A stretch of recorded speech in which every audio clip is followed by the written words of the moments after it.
Hello guys, welcome to doer classes में आप सभी का स्वागत है। मैं ओम प्रकाश आज आपके लिए द हिंदू एडिटोरियल लेके आया हूँ।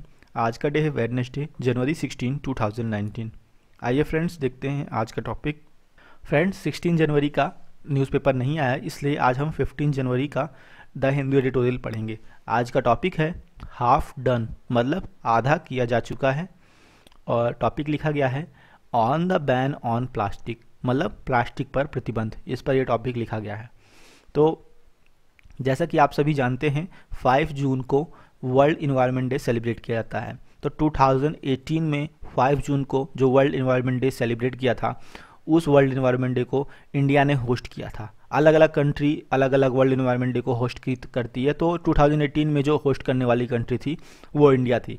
और उस समय वर्ल्ड इन्वायरमेंट डे का जो थीम रखा गया था वो रखा गया था आपका बीट प्लास्टिक पॉल्यूशन। ठीक है, तो मतलब कहने का, जब इंडिया ही बीट प्लास्टिक पॉल्यूशन जैसे थीम पर वर्ल्ड इन्वायरमेंट डे को होस्ट कर रही है, तो ऑब्वियसली इंडिया का कुछ एक्स्ट्रा करना इस क्षेत्र में वो लाजमी है, ऐसा करना भी चाहिए। ठीक है, कुछ अलग करके दिखाएगी तभी तो बाकी सारे देशों को मतलब उससे इंस्पायरेशन मिलेगी। ठीक है, तो इसी पर ये टॉपिक लिखा गया है। मतलब कहने का ये है कि जो टारगेट्स, जो अचीवमेंट्स की बात वहाँ पर की गई थी कि ये सारी उपलब्धियाँ हमें प्राप्त करनी हैं आने वाले समय में, तो उस पर ये कहना चाह रहे हैं कि हाफ डन, आधा काम हो चुका है। यानी इन शॉर्ट कहें तो प्लास्टिक वेस्ट मैनेजमेंट में आधा काम हो चुका है और आधा बाकी है। अब वो कौन सा काम हो गया है, कौन सी चीज़ें बाकी हैं, वो आपको इस एडिटोरियल में पता लगेंगी। ठीक है, तो आइए टॉपिक पढ़ते हैं। A plan is needed for plastic waste in packaging and manufacturing. एक योजना की आवश्यकता है, किसके लिए? For plastic waste, plastic waste के लिए। प्लास्टिक वेस्ट कैसा? इन पैकेजिंग, जो पैकेजिंग में होता है, एंड मैन्युफैक्चरिंग और विनिर्माण क्षेत्र में होता है।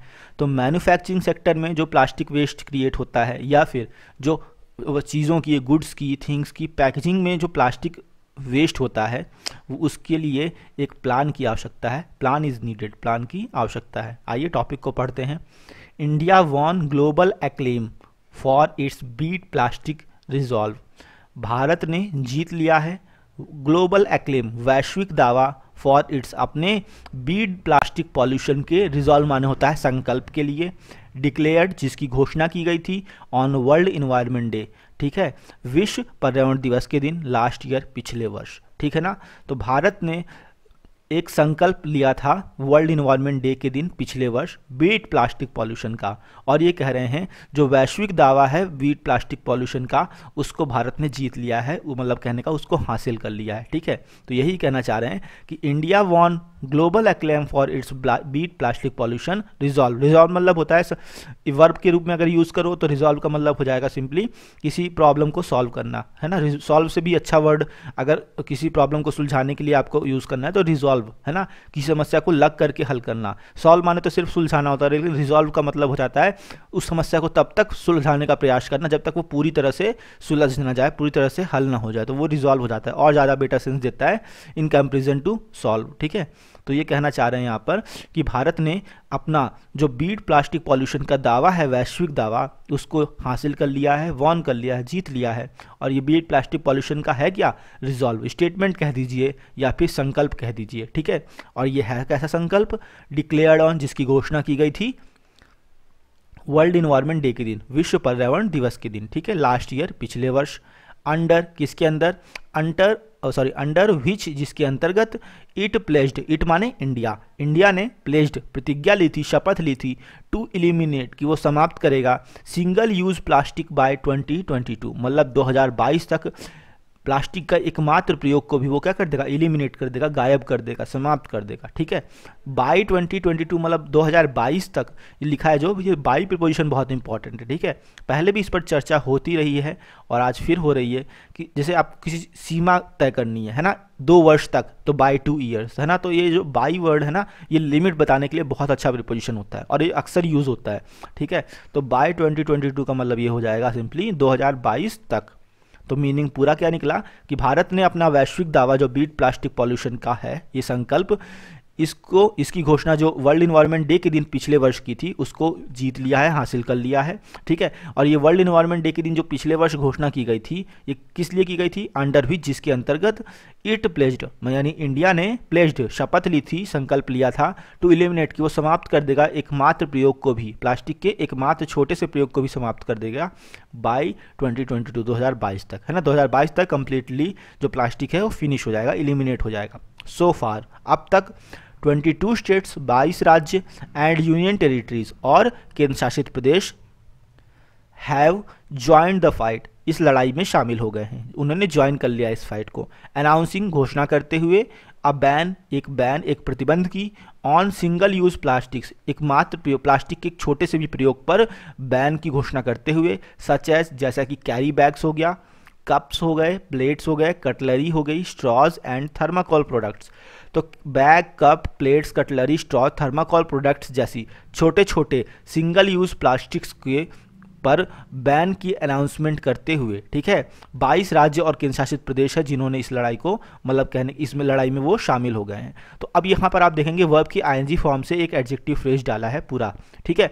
एडजेक्टिव फ्रेज जो होते हैं ना, वो अब किसके लिए आए ये आप ध्यान दीजिए। तो अनाउंसिंग, घोषणा करते हुए, तो घोषणा किसने की है? 22 राज्यों ने की है ना, 22 राज्यों ने इस फाइट को मतलब कहने का ज्वाइन किया है, तो घोषणा करते हुए। तो ये जो वर्ब से आईएनजी फॉर्म, वर्ब की आईएनजी फॉर्म से एडजेक्टिव फ्रेज पड़ा है, एडजेक्टिव फ्रेज की विशेषता ये होती है कि वो जिसके लिए आया, अगर ऑब्जेक्ट के नाउन के लिए आया है तो वो ऑब्जेक्ट के पीछे होता है, अगर सब्जेक्ट के नाउन के लिए आया तो सब्जेक्ट के पहले होता है।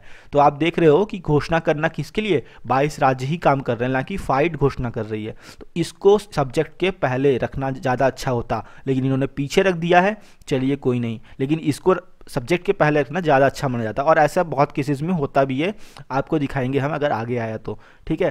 तो ये इसको आपको सब्जेक्ट से रिलेट करना है, क्योंकि ये खुद ही बता रहा है प्लास्टिक का सिंगल यूज़ कहाँ कहाँ हो सकता है? Bag, cups, plates, cutlery, straws, thermocol products में।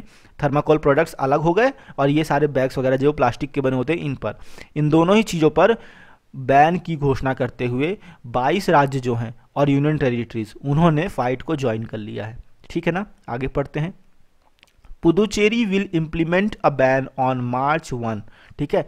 जो पुदुचेरी है वो लागू करेगा अ बैन, एक मतलब प्रतिबंध, फ्रॉम मार्च 1, 1 मार्च से, ठीक है ना।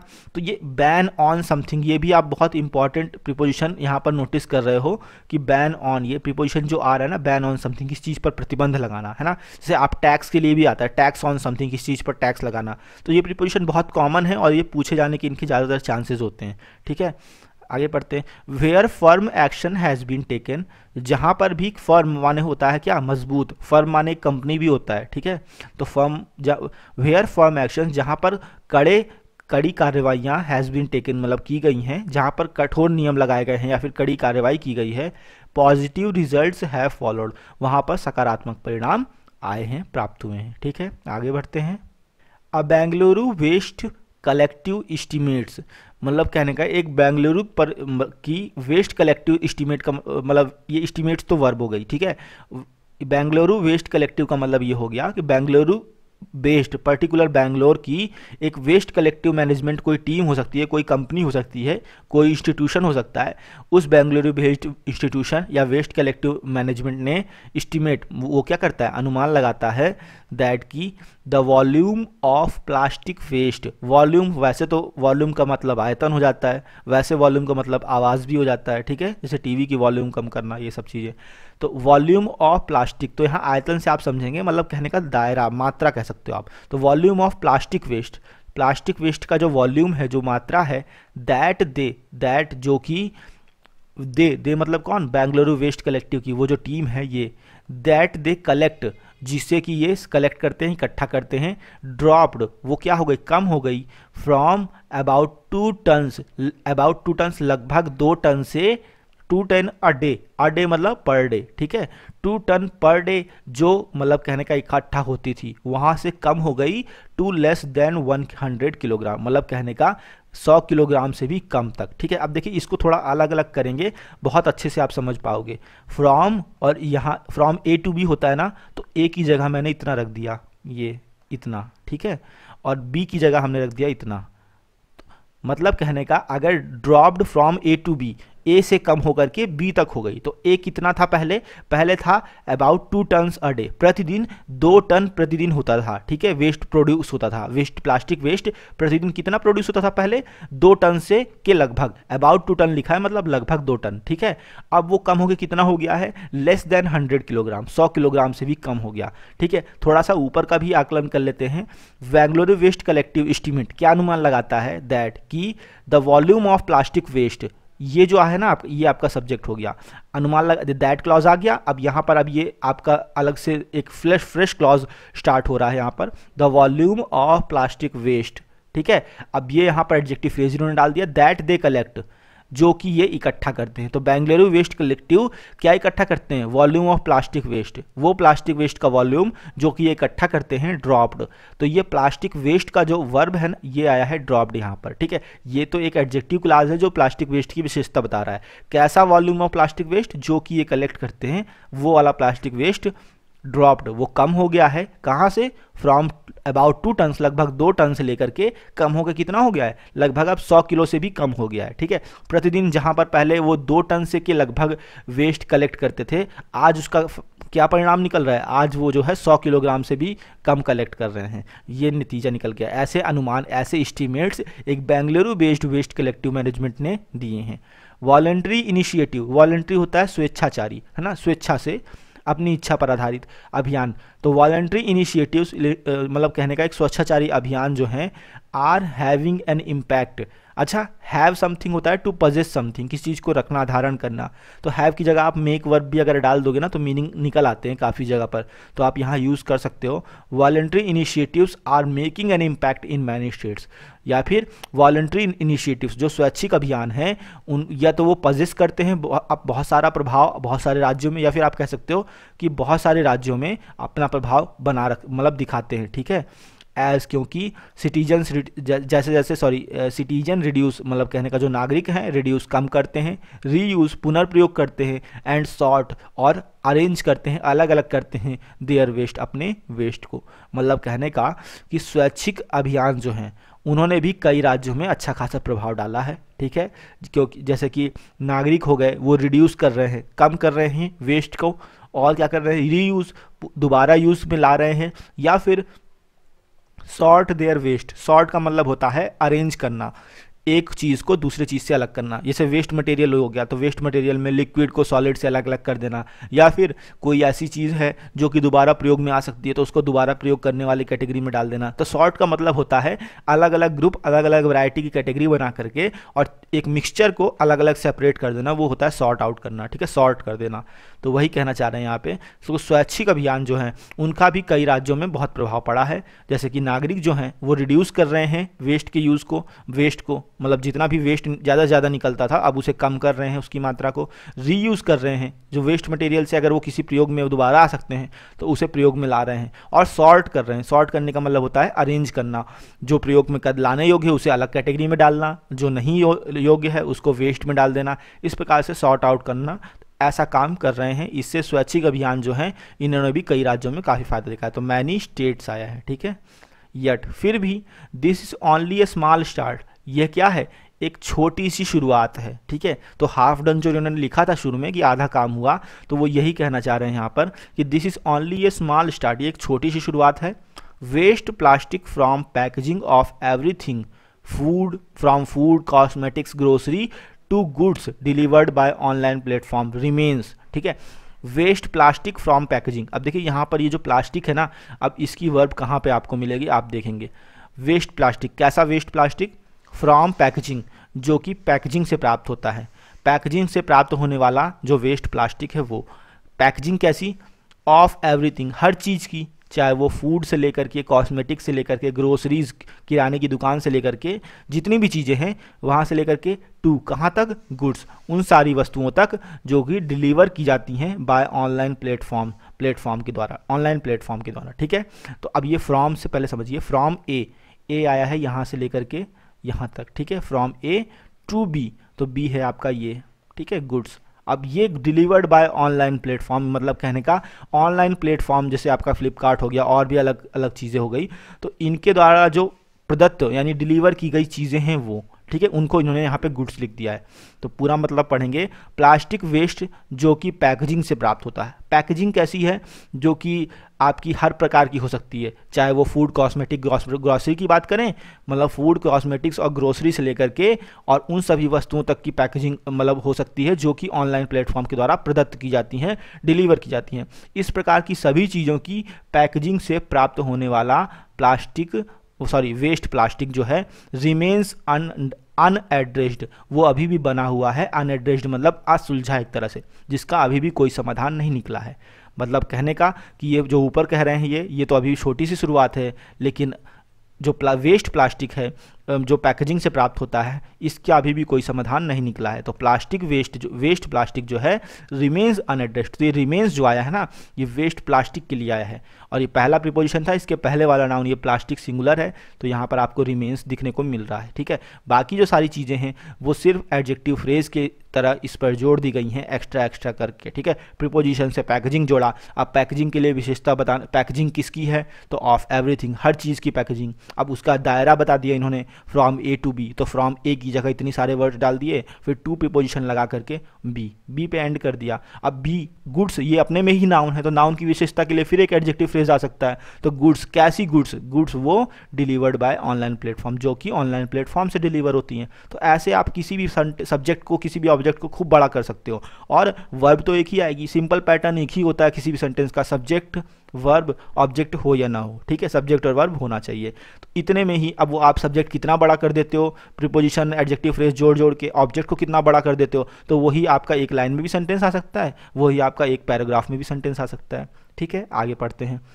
It will take a paradigm shift in the manner in which waste is collected and handled by municipal authorities to change this. It will take a paradigm shift. paradigm shift का मतलब होता है a great and important change, बहुत बड़ा परिवर्तन, एक बहुत बड़ा परिवर्तन होगा।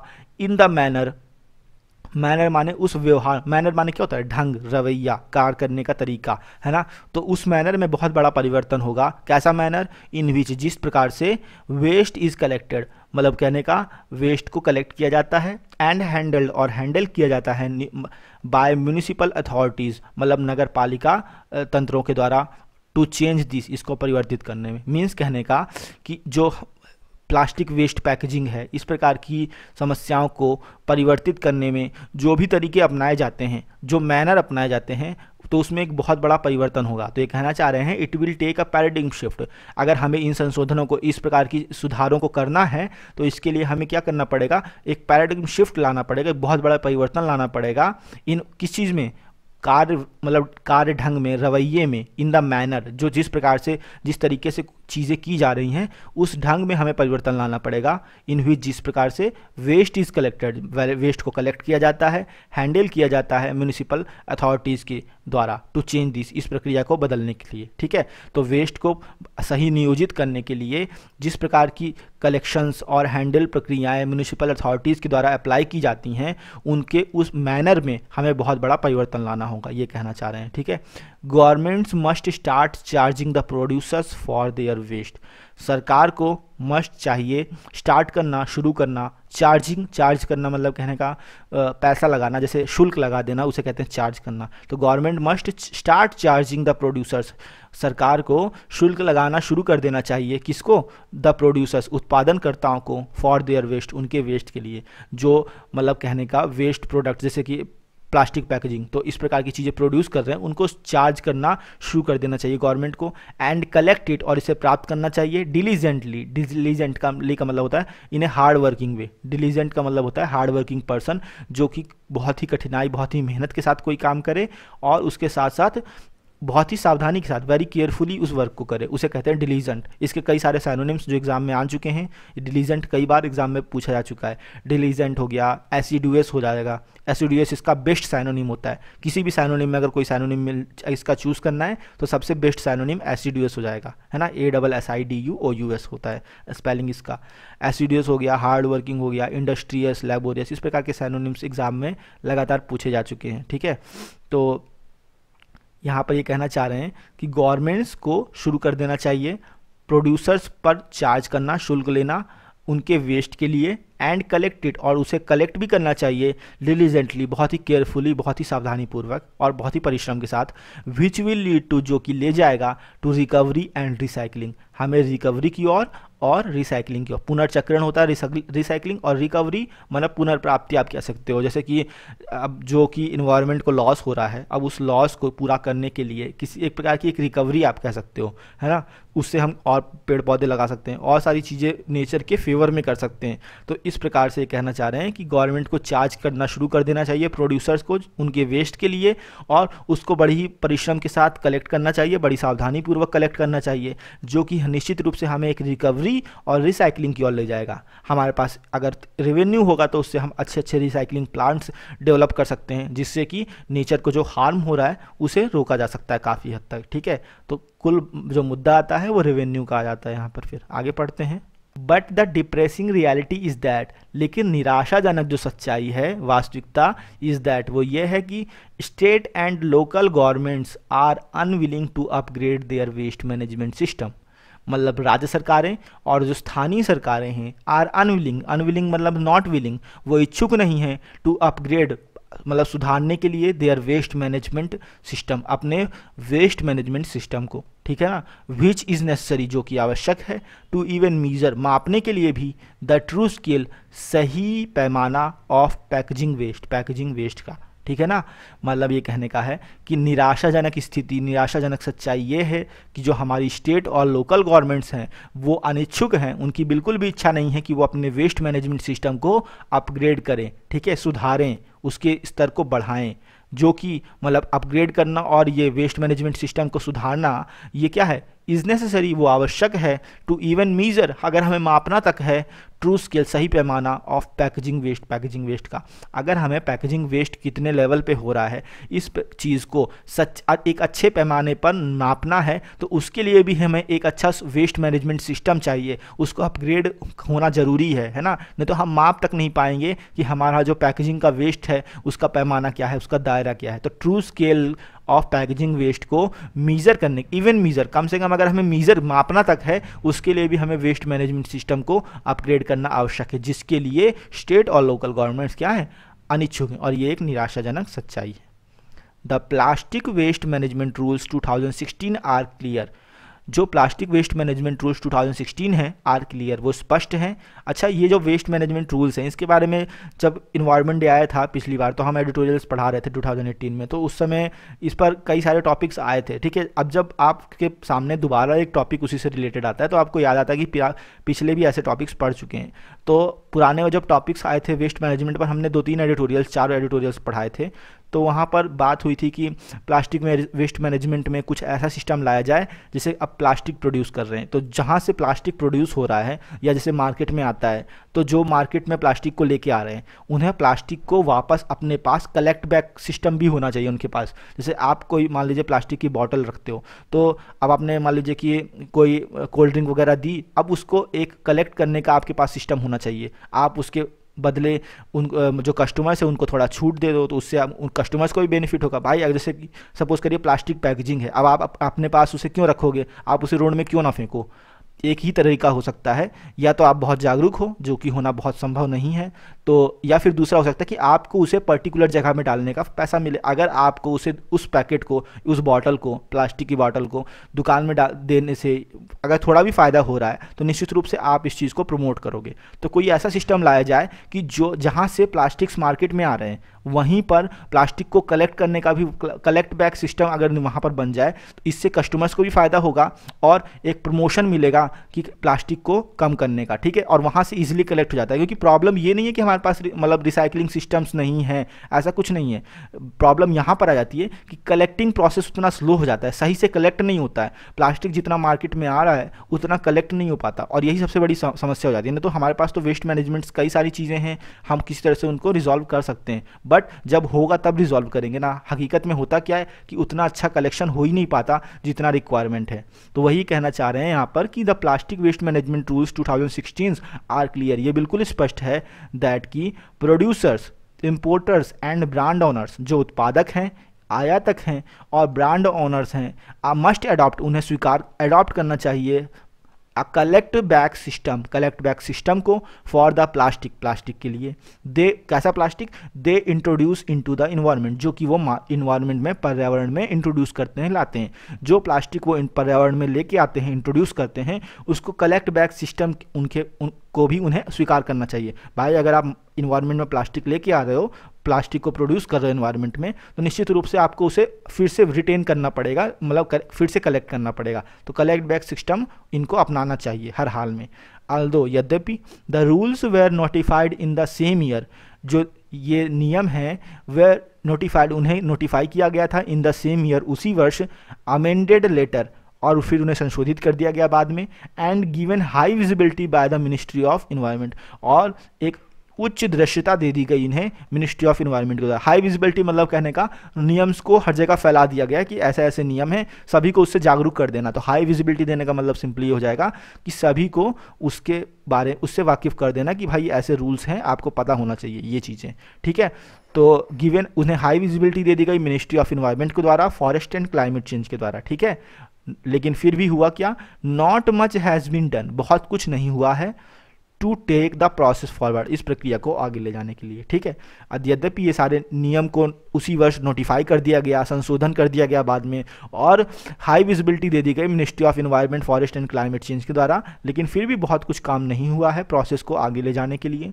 एट द वेरी लिस्ट मतलब होता है as minimum as possible, as lowest as possible, ठीक है। आप ऐसे पढ़ सकते हो इसे, कम से कम लोकल बॉडीज शुड कंसल्ट। अब जो स्थानीय संकाय हैं, जो लोकल स्तर की बॉडीज़ हैं, शुड कंसल्ट, उन्हें तो सुझाव लेना चाहिए, शुड कंसल्ट मैन्युफैक्चरर से और इम्पोर्टर्स या आयातकों को, टू असेस द प्रॉब्लम, मतलब कि वो समस्या का मूल्यांकन करें। मतलब कहने का कम से कम जो लोकल बॉडीज़ हैं उन्हें कंसल्ट करना चाहिए मैन्युफैक्चरर से, इम्पोर्टर से, ताकि वो उस समस्या का मूल्यांकन कर सकें, असेस कर सकें, ठीक है। ये कहने का मतलब है। आगे पढ़ते हैं। Delaying such a measure has created the anomalous situation of small producers of plastic facing the ban. Delaying माने देरी, such a measure इस प्रकार के उपाय में, जैसे कलेक्ट बैक सिस्टम हो गया, इस प्रकार की चीज़ें जो हैं, इन सारे उपायों में मीज़र को मापना भी पड़ते हैं। देखिए कहीं कहीं मीज़र का मतलब उपाय भी होता है, ठीक है। रेमेडी, REMEDY, रेमेडी माने उपाय होता है, किसी प्रॉब्लम का सॉल्यूशन। तो इस प्रकार से अलग अलग जगह पर अलग अलग वर्ड के मतलब मीनिंग के रूप में इसे पढ़ा जाता है। तो परेशान नहीं होंगे, आपको सारी चीज़ें जाननी है, और ये आपको वो सिचुएशन बताएगी कि आपको कौन सा वर्ड किस मीनिंग में पढ़ना है, ठीक है। डिलेइंग सच ए मीजर, इस प्रकार के उपायों को में देरी करने से क्या होता है? Has created the anomalous situation. Anomalous का मतलब होता है different from what is expected, जो कि उम्मीद है उस उम्मीद से बिल्कुल हटकर, बिल्कुल अलग, उसे कहते हैं एनोमलस। विसंगतिपूर्ण कह सकते हो, असंगत, है ना, अतर्कयुक्त, जो बिना लॉजिक की समझ में ना आए, कि मतलब लॉजिक तो ये लग रहा था लेकिन हो ये गया, उसे कहते हैं एनोमलस सिचुएशन, ठीक है। तो ये कहना चाह रहे हैं कि इस प्रकार के उपायों में अगर देरी होती है तो इसने एक एनोमलस सिचुएशन क्रिएट कर दी है ऑफ स्मॉल प्रोड्यूसर, छोटे छोटे उत्पादकों के लिए, of plastic facing the ban, मतलब प्लास्टिक्स के जो छोटे छोटे उत्पादक हैं उनके लिए एक अनॉमलस सिचुएशन आ गई है। उन्होंने जो एक्सपेक्ट नहीं किया था वो सिचुएशन उन्हें आ गई है, और ये कर क्या रहे हैं? फेसिंग द बैन को झेल रहे हैं। प्लास्टिक पर बैन लगा है तो ये स्मॉल प्रोड्यूसर्स एक अनॉमलस सिचुएशन को फेस कर रहे हैं, है ना, क्योंकि ऐसे समाधान मार्केट में आए नहीं हैं अभी इस प्रॉब्लम से। वाइल जबकि मोर ऑर्गेनाइज्ड एंटिटीज़, और ज़्यादा संगठित जो एंटिटीज़ हैं, एंटिटीज़ को आप इंपॉर्टेंट पर्सन कह सकते हो, कोई कंपनी, कोई ब्रांड पढ़ सकते हो, जो कि ग्रुप में हो एक तरह से, है ना, इस प्रकार से। और ज़्यादा संगठित जो एंटिटीज़ हैं, अब कौन है ये? Covered by the extended producer responsibility clause. इसको थोड़ा जान लीजिए। एक्सटेंडेड प्रोड्यूसर रिस्पॉन्सिबिलिटी क्लॉज क्या होता है? असल में क्या होता है कि जैसे पहले तो स्टेट जो पॉल्यूशन बोर्ड होता था उसके ऊपर ये जिम्मेदारी थी कि वो क्या करे कि जो मतलब वेस्ट मैनेजमेंट के अलग अलग काम होते हैं, चाहे फाइनेंशियल वर्क हो चाहे फिजिकल वर्क हो, है ना, वेस्ट मैनेजमेंट का, उसको बांट देते थे, उनको जिम्मेदारी सौंप देते थे कि भाई आपको वेस्ट मैनेजमेंट से रिलेटेड फाइनेंशियल वर्क देखना है, आपको फिजिकल वर्क देखना है। तो यही जिम्मेदारी पहले स्टेट बोर्ड्स वगैरह मतलब कहने का अलग अलग बांटा करते थे। अब क्या हो गया? Central pollution control board CPCB जो है, अब उसके पास यह जिम्मेदारी आ गई है कि अब वो अलग अलग एक्सटेंडेड प्रोड्यूसर रिस्पॉन्सिबिलिटी अलग अलग किसी किसी को बांटे। तो मतलब ये क्या एक प्रकार की पॉलिसी है जिसको दी जाती है, उसके ऊपर जिम्मेदारी हो जाती है कि अब वो वेस्ट मैनेजमेंट की जो एक्टिविटी है उसको ऑपरेट करे, उसका इम्प्लीमेंटेशन करे, उसका सुपरविजन करे एक तरह से, ठीक है। तो वही ये कहना चाह रहे हैं कि जो एंटिटीज़ हैं जो कि एक्सटेंडेड प्रोड्यूसर रिस्पॉन्सिबिलिटी क्लॉज के अंतर्गत आते हैं, जिन पर कि इनकी मतलब इसकी निगरानी बनी हुई है या फिर जो इसके अंतर्गत आते हैं, continue with business as usual, वो पहले की तरह अपना बिजनेस बिल्कुल कंटिन्यू कर रहे हैं, जारी रखें, क्योंकि उन्हें अथॉरिटी मिल रखी है। लेकिन जो छोटे प्रोड्यूसर्स हैं प्लास्टिक्स के जो कि बैन झेल रहे हैं, उनके लिए क्या एनॉमलस सिचुएशन आ गई है, ठीक है। तो जो नियम के अंतर्गत हैं उनके लिए तो ठीक है, लेकिन छोटे प्रोड्यूसर्स अब उन्हें एक्सटेंडेड प्रोड्यूसर रिस्पॉन्सिबिलिटी क्लॉज के अंतर्गत लाना इतना, क्योंकि छोटे प्रोड्यूसर हैं तो वो इतना बड़े पैमाने पे तो वर्क कर नहीं पाएंगे, तो उनके लिए प्लास्टिक बैन क्या है, प्रॉब्लम क्रिएट कर रहा है। सच इन्फोर्समेंट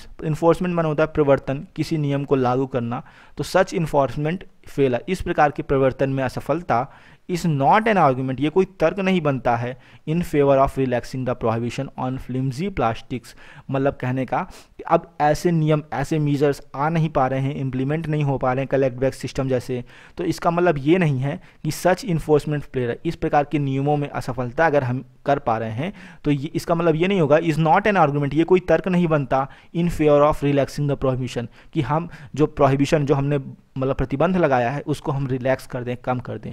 भाई अगर गवर्नमेंट जो है कोई मीज़र, कोई उपाय लेकर नहीं आ पा रही, तो इसका मतलब ये तो नहीं होगा, ये कोई तर्क नहीं बनेगा कि भाई आप उपाय नहीं लेके आ रहे तो कम से कम बैन है तो उसी को हटा दीजिए, या बैन को थोड़ा सा लचीला कर दीजिए, थोड़ा कम कर दीजिए, है ना। तो यही यहाँ पे कहना चाह रहे हैं कि इस प्रकार के इन्फोर्समेंट में अगर असफलता होती है, लागू को नहीं किया जा पा रहा सारे मीजर्स को सही ढंग से, तो इज़ नॉट एन आर्गूमेंट, ये कोई तर्क नहीं बनता in favour of relaxing the prohibition, कि हम प्रतिबंध को ही थोड़ा सा रिलैक्स कर दें, थोड़ा कम कर दें।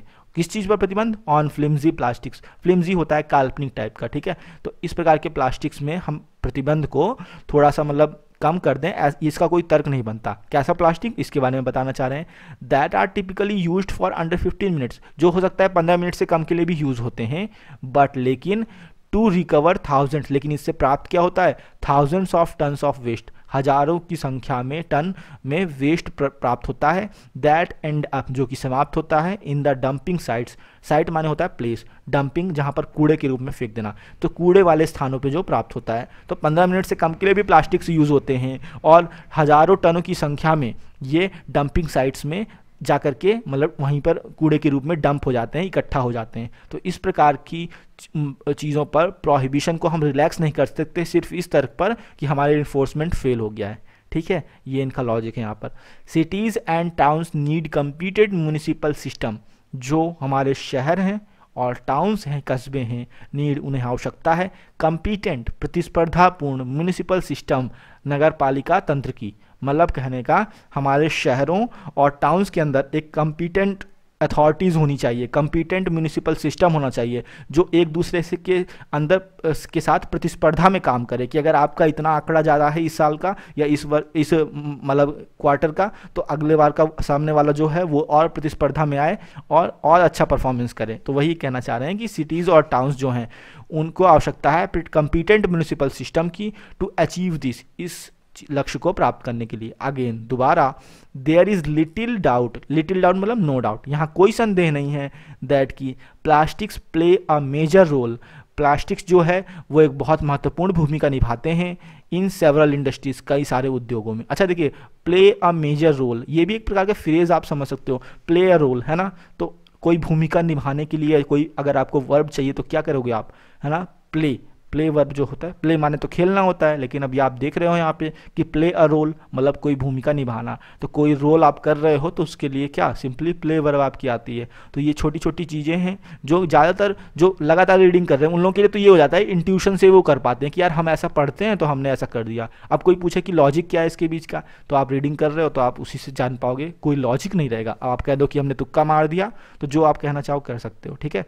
तो देयर इज़ लिटिल माने देयर इज़ नो डाउट, कोई संदेह नहीं है कि प्लास्टिक एक बहुत महत्वपूर्ण भूमिका निभाता है कई उद्योगों में, नोटेबली विशेषकर इन द ऑटोमेटिव, कहाँ पर, ऑटोमेटिव माने होता है मोटर वाहन संबंधित उद्योगों में, फार्मास्यूटिकल मतलब होता है आपका यही दवा से संबंधित क्षेत्रों में, हेल्थ केयर सेक्टर्स में, एंड कंस्ट्रक्शन सेक्टर्स जो हमारे निर्माण क्षेत्र हैं वहाँ पर प्लास्टिक्स बहुत महत्वपूर्ण भूमिका निभाते हैं। बट लेकिन it is the fast moving consumer goods sector, लेकिन एक सेक्टर इन्होंने कहा कि तेज़ी से चलने वाला जो ये कंज्यूमर गुड सेक्टर है, कंज्यूमर गुड्स का मतलब होता है ग्राहकों के चीज़ों से रिलेटेड जो सेक्टर है, दैट यूजेस जो कि प्रयोग करता है लार्ज वॉल्यूम्स ऑफ पैकेजिंग, बड़ी मात्रा में पैकेजिंग का, posing a higher order challenge, ये एक उच्च क्रम का, एक ऊंचे दर्जे का मतलब कहने का चुनौती पेश करता है। ठीक है, मीन्स कहने का ये है कि बहुत सारे ऑटोमेटिव हो गए, pharmaceutical, health care, construction sectors हैं जहां पर प्लास्टिक्स क्या है, निसंदेह इस पर कोई डाउट नहीं है कि बहुत बड़ा रोल प्ले करता है प्लास्टिक। लेकिन अगर हम फास्ट मूविंग कंज्यूमर गुड्स की बात करें, हमारा जो कंज्यूमर गुड्स सेक्टर है मतलब ग्राहकों के आदान प्रदान की चीज़ों के लिए जो प्लास्टिक पॉलीथीन्स वगैरह इन सब चीज़ों का यूज़ होता है, तो इस सेक्टर की अगर हम बात करें तो इसमें बड़ी मात्रा में use large volume of packaging, यहाँ पर बड़ी मात्रा में पैकेजिंग के मतलब वॉल्यूम ऑफ पैकेजिंग का यूज़ होता है और ये हमारे लिए क्या एक बहुत ही ऊंचे दर्जे की चुनौती खड़ी कर देता है। तो पोज अ चैलेंज, इसको भी ध्यान देंगे, pose a challenge, pose a question, है ना, रेज अ क्वेश्चन, इस प्रकार से जो वर्ब्स हैं वो चैलेंज या क्वेश्चन के लिए आते हैं, तो इनको आपको नोटिस करना है। पोज अ क्वेश्चन मतलब चुनौती खड़ी करना। ठीक है, आगे पढ़ते हैं। This calls for urgent action, call for something, ये जो फ्रेजल वर्ब है ये कई बार आ भी चुकी है। Call for something, demand something, ask for something, किसी चीज़ की मांग करना, है ना, या फिर रिक्वेस्ट करना, इस प्रकार से मतलब किस चीज़ के बारे में कहना है, ऐसे अलग अलग यूज़ होता है। स्पेशली डिमांड फॉर समथिंग के लिए यूज़ होता है ये। ठीक है, तो this calls for urgent action, ये मांग करता है अर्जेंट तत्काल कार्यवाही की, है ना, तत्काल कार्यवाही होनी चाहिए, इस प्रकार की मांग है यहाँ पर। ठीक है, government should show the same resolve here, सरकार को उसी शो दिखाना चाहिए, द सेम रिजॉल्व, रिजॉल्व माने होता है वही संकल्प, वैसा ही संकल्प यहाँ दिखाना चाहिए, एज जैसा कि दे हैव डन, जैसा कि उन्होंने किया है, इन इम्पोजिंग द बैन, मतलब बैन को लादने में, इम्पोज करने में। ठीक है, मतलब जिस प्रकार से उन्होंने बैन लगाने में अपना साहस, अपना संकल्प दिखाया, उसी प्रकार से इस प्रकार के मीजर्स, उपायों को भी लाने में इनको वैसा ही संकल्प दिखाना चाहिए। तो यही इनका कहना था वहाँ पर हेडिंग में कि हाफ डन, आधा किया जा चुका है, and half is to do, मतलब कहने का आधा जो है करना भी बाकी है। ठीक है, तो ये था आज का एडिटोरियल। अब हम पढ़ते हैं कुछ वर्ड्स जो आपके एग्जाम पॉइंट ऑफ व्यू से कुछ इंपॉर्टेंट हो सकते हैं। सॉर्ट समथिंग का मतलब होता है to arrange things in groups और in a particular order, groups में या फिर पर्टिकुलर ऑर्डर में चीज़ों को अरेंज कर देना, व्यवस्थित कर देना, अकॉर्डिंग टू देयर टाइप, उनके टाइप के अनुसार, to separate things of one type from other, एक प्रकार की चीज़ों को दूसरे टाइप की चीज़ों से अलग कर देना। एग्जाम्पल देखेंगे, rubbish can easily be separated and sorted into plastics, glass and paper, जो रबिश है, कूड़ा है, उसको आसानी से अलग किया जा सकता है, एंड सॉर्टेड और अरेंज, व्यवस्थित किया जा सकता है, प्लास्टिक में, ग्लास में या फिर पेपर में। ठीक है, पैराडिग्म शिफ्ट का मतलब होता है अ ग्रेट एंड इंपॉर्टेंट चीज़, एक बहुत बड़ा और महत्वपूर्ण परिवर्तन। ठीक है, डिलीजेंट होता है परिश्रमी, हार्ड वर्किंग, ये बहुत इंपॉर्टेंट वर्ड है, कई बार एग्जाम में आ चुका है। ठीक है, तो प्री वगैरह में इस तरह के वर्ड्स के आने के चांसेस बहुत ज़्यादा होते हैं। Showing care and effort in your work duties, अपने काम और ड्यूटीज़ में बहुत ज़्यादा प्रयास दिखाना और मतलब कहने का सावधानी दिखाना। एसिडुअस बिल्कुल बेस्ट साइनोनिम है डिलीजेंट का, बाकी सब तो काम चलाऊ हैं, केवल एसिडुअस जो है बहुत ही बेस्ट साइनोनिम होता है डिलीजेंट का, बिल्कुल सेम इनकी दोनों की सोल होती है। हार्ड वर्किंग होता है कठिन मेहनती परिश्रमी, और इंडस्ट्रियस एक तरह से कह सकते हैं हार्ड वर्किंग होता हो और बिजी भी हो, थोड़ा सा व्यस्त टाइप का, व्यस्त रहे और कठिन परिश्रमी रहे, वो होता है। केयरफुल का मतलब फीलिंग यहाँ नहीं आता, यहाँ बिजी का सेंस आता है, busy and hard working person, that is called industrious. ठीक है, तो एनॉमलस होता है different from what is normal और एक्सपेक्टेड, जो नॉर्मल है, जिसकी उम्मीद है, उससे बिल्कुल अलग, अतर्कयुक्त या फिर कह सकते हो असंगत, है ना, नियम विरुद्ध कोई चीज़ हो, तो इस प्रकार की चीज़ को एनॉमलस कहते हैं। ठीक है, स्पेलिंग भी इसकी इंपॉर्टेंट है, इसलिए याद कर लीजिएगा। एग्जाम्पल देख लेंगे, they couldn't find an explanation for and the seemingly anomalous results of the experiment, प्रयोग के जो एनॉमलस, बिल्कुल उम्मीद से बिल्कुल हटकर जो परिणाम आए थे, है ना, उनके एक्सप्लेनेशन वो नहीं प्राप्त कर सके। तो they could not find an explanation, वो एक मतलब कहने का एक्सप्लेनेशन नहीं प्राप्त कर सके, किसके लिए, जो उन्होंने प्रयोग किया था उसका बिल्कुल उम्मीद से हट कर के परिणाम आया था, इसके लिए उनके पास कोई एक्सप्लेनेशन नहीं था। ठीक है, तो ये था आज के वर्ड्स। आई होप आपके लिए बेनिफिशियल होंगे। तो अगर आपको वीडियो पसंद आया है तो प्लीज़ वीडियो को लाइक कीजिए, शेयर कीजिए और कमेंट कीजिए। फिर मिलते हैं नेक्स्ट वीडियो में नए टॉपिक के साथ। तब तक के लिए goodbye, thank you very much.